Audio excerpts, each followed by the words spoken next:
Welcome to our channel. Today we how to activate Cudoo for certification courses, full guide step by step clearly. To activate Cudoo for certification courses, begin by navigating to the Cudoo website.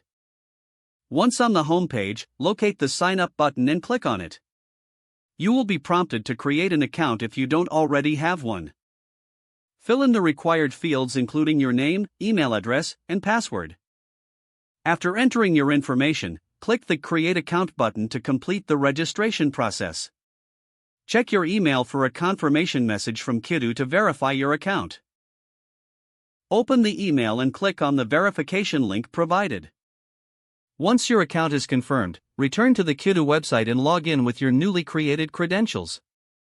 Upon logging in, browse through the available certification courses listed on the platform. Select a course that interests you by clicking on its title. On the course page, review the course details, including the curriculum and duration. To enroll, click the Enroll Now button on the course page.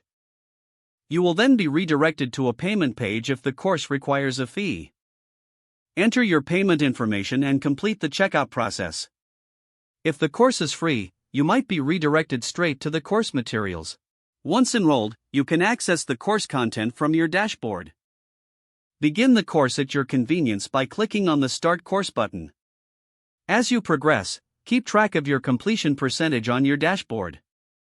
After completing all the modules, return to your dashboard to obtain your certificate.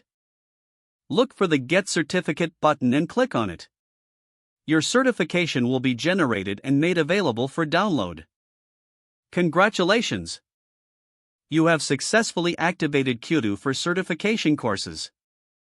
If the page does not load, refresh the browser or try again in a private or incognito window. Make sure you are using the correct email address, then retype it carefully to avoid small typos. If your password is not accepted, use the reset option and create a new strong password you can remember. Check your spam folder for verification or security emails, then complete any requested confirmation steps. Enable two-factor authentication if available to improve account security and reduce unauthorized access risk. Don't forget to like this video and subscribe to our channel for more step-by-step tech guides.